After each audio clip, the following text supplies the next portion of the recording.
Do you hear anything? Anything that you can hear? Because I certainly don't. There are some news that the Indian media completely stays silent on. Not even a whisper of a mention. Every time Indian media misses out on such a key event, it's worth listening in. I'm of course talking about the India's exit from the Ayni Airbase in Tajikistan. $100 million investment, not a whisper.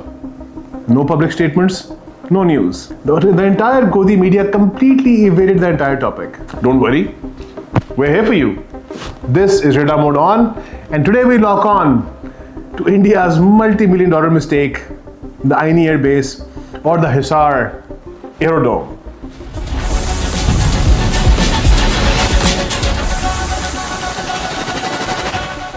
Welcome to Radar Mode on Pakistan Connect, your weekly lock on to regional geopolitics, where facts flew straight and folly got a satirical mix. Tonight, India quietly wound up from Ayni Airbase, locally called the Hisar Military Aerodrome, the end of its first and its only real overseas military expansion, facility, failure, what to call. Established in the early 2000s as a bold post-Cold War attempt to project power into Central Asia. We all know that India has been having these hegemonic expansionistic designs since forever. The idea of a Khand Bharat has gained quite some traction among several governments. Similarly, this was another foothold that Delhi hyped like a superpower trophy. India has always tried to expand its military prowess into international theaters. In Bangladesh, in 1971 during the Liberation War, Indian forces temporarily set up some bases around Dhaka and then quickly wound them up post-liberation. It was not humanitarian heroics, it was like a post-credit scene. In Sri Lanka, 1987 to 1990, Indian peacekeeping force operated temporary installations and vacated them after about 1,500 Indians were dead. Peacekeeping? No. This was a jungle soap opera with a really tragic end. In Mauritius, India maintained joint access and cooperation. Their personnel cooperated with consent, facilities stayed under Mauritian control. It was not really cooperation. Delhi polite said, "We will come and you command." Against this backdrop, Ayni stood apart.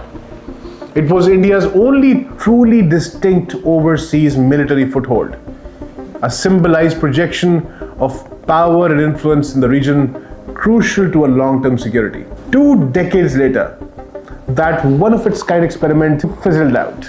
This episode revealed the limits of Indian power projection, the fragility of Central Asian multi-vector diplomacy, uneasy reality of great power competition in Eurasia, and emerging hybrid models of strategic posturing.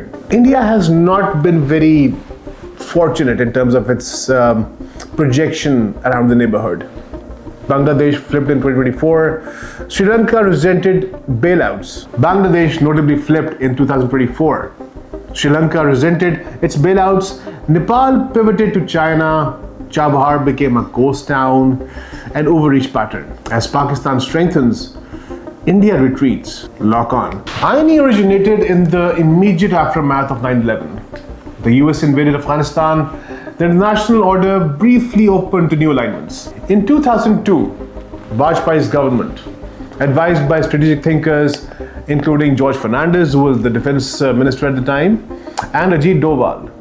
Yes, the same Ajit Doval who is the NSA, who advised the government on Operation Sindoor and so many other things which have fallen flat on their face. Having said that, strategic thinkers convinced India needed to project power beyond the subcontinent. It moved quickly to partner with Tajikistan. Opportunity knocked. Delhi answered with a $70 million checkbook. The strategic interest in Dushanbe and Ayni emerged directly from the 1999 Kargil War. The Kargil Review Committee identified serious gaps in intelligence and early warning. The strategic interest in Dushanbe and Ayni emerged directly from the 1999 Kargil War. The Kargil Review Committee identified serious gaps in intelligence and early warning, strengthening intel presence in Central Asia addressed those shortcomings and enhanced strategic depth. After India joined the Shanghai Cooperation Organization in 2017, New Delhi sought to reinvigorate the ties with the Dushanbe, which weakened after Moscow's reluctance to support India's strategic presence in the nearby region.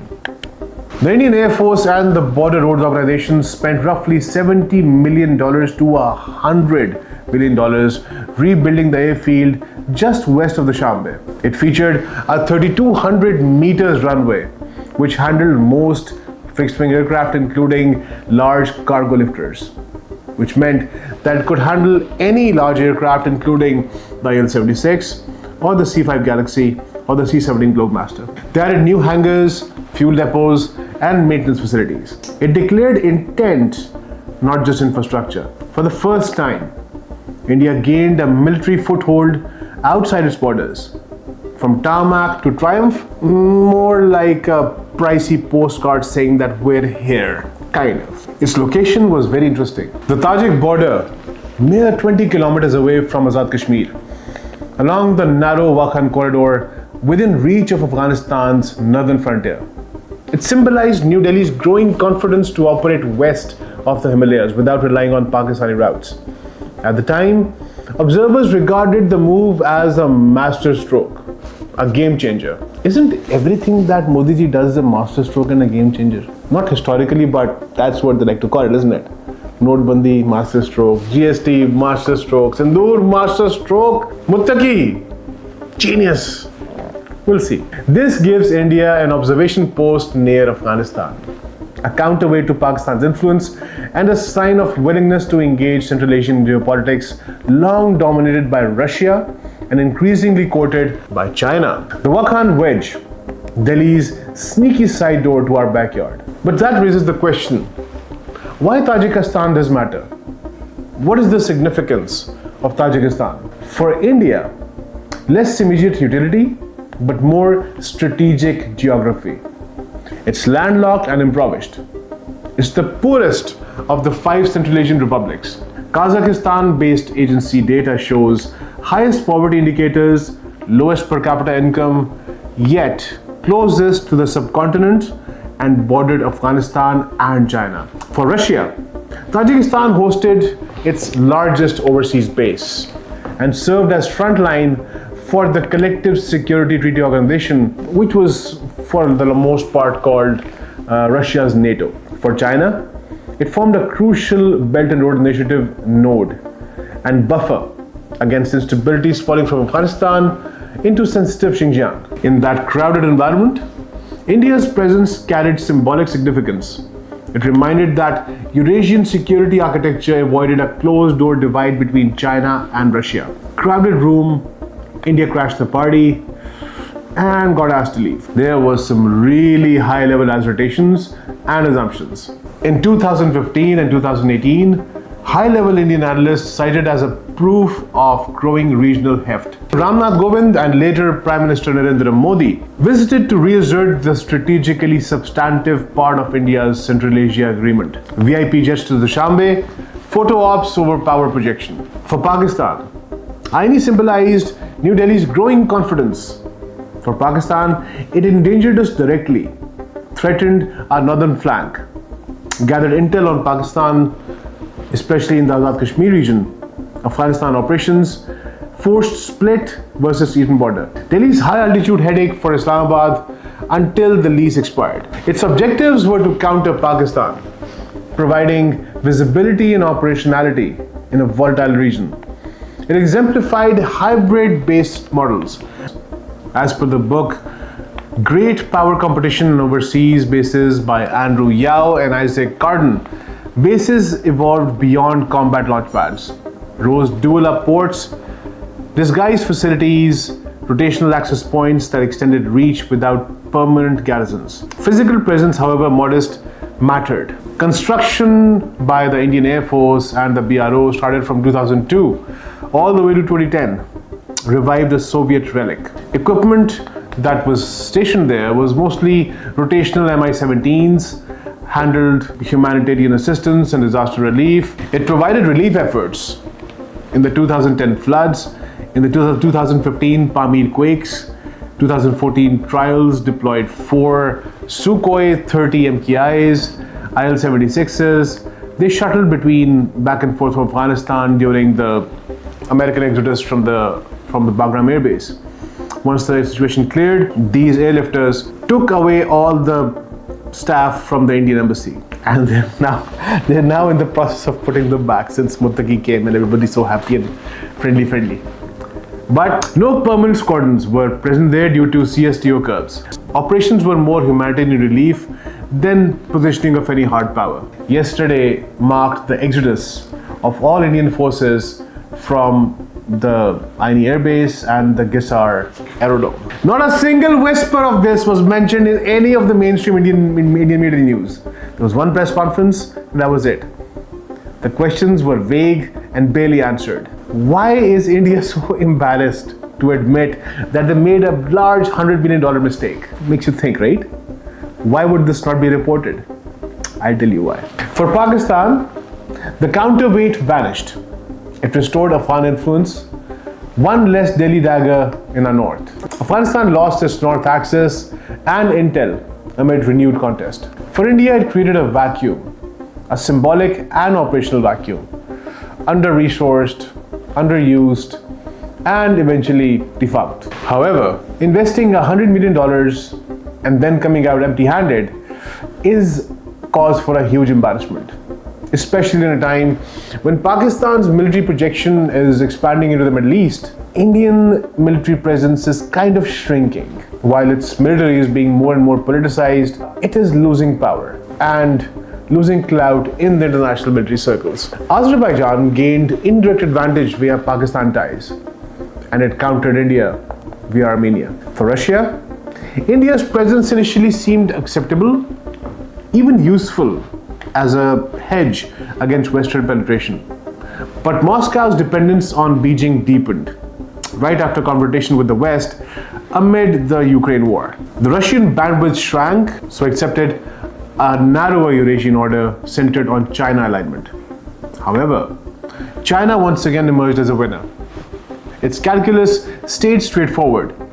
Its interests in the Tajik border security, BRI corridors, influencing over Pamir region, made any competing presence undesirable. An Indian base just beyond Xinjiang frontier acted as an irritant. Chinese diplomacy made that clear. Beijing's message, not my backyard or front yard. Tajikistan relied on Russian troops for security, Chinese loans for investments for economy. Multi-vector diplomacy posted balance amongst Russia, China, Europe, India, Turkey. But this episode exposed limits. RIC, the Russia, India, China trilateral. Moscow actively promoted it in Indian circles as counterweight to Western influence. In theory, it offered cooperation among Eurasia's major powers. In practice, it delivered little strategic coordination. Ayni's closure underscored contradictions. The episode prompted India to reassess actual value. In 2021, Tajikistan informed New Delhi the lease would not renew. It instructed withdrawal of personnel and equipment, effectively ending a 2-decade presence. The winding up concluded yesterday. Reports emerged then. Tajikistan declined renewal after pressure from Russia and China, who viewed New Delhi's continued presence as an unwelcome assertion on a non-regional actor. In their shared sphere of influence, no regional Delhi's invitation got lost in the mail. For Russia, the presence should have remained acceptable, perhaps useful.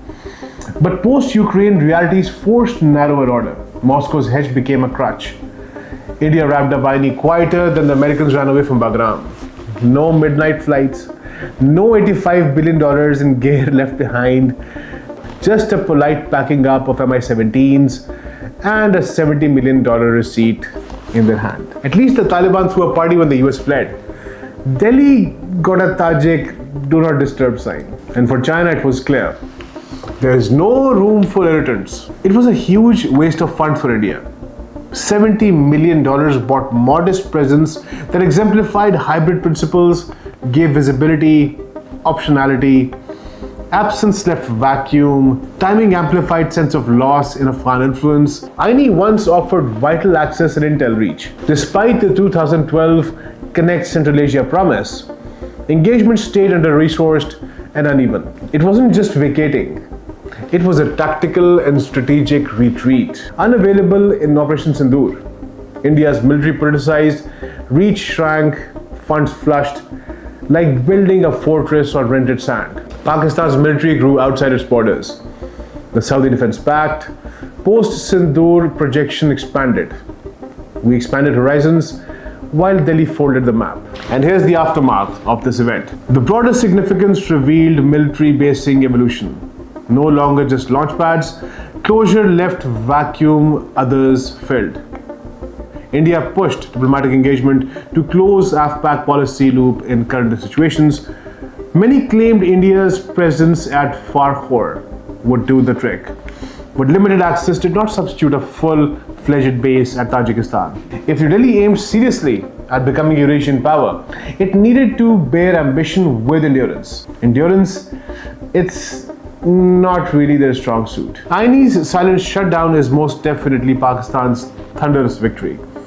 Delhi's $70 million Eurasian dream evaporated quieter than a snowflake in the palm years, leaving a vacuum that China will soon fill. While India packed its bags like a tenant skipping rent, we upgraded our alliances to penthouse levels. Saudi shields, Azeri thunder, and Afghan depth locked in. This wasn't retreat. It was Delhi's strategic vanishing act. But our radar, crystal clear. Range, unlimited. The only basis Pakistan needs is our unbreakable resolve. If you enjoyed this deep dive or just grabbed a fact for your next WhatsApp debate on India's Himalayan overreach, smash that like, share that signal, and subscribe. And drop a comment. What defense system or diplomatic slip-up would you like us to unpack next? Name it, and we'll lock it in on the radar. Are you watching from across the borders? We spot every reply. Keep them coming. That's your weekly radar lock on the truth. Until next time, keep asking the questions that sting, stay locked, stay lethal.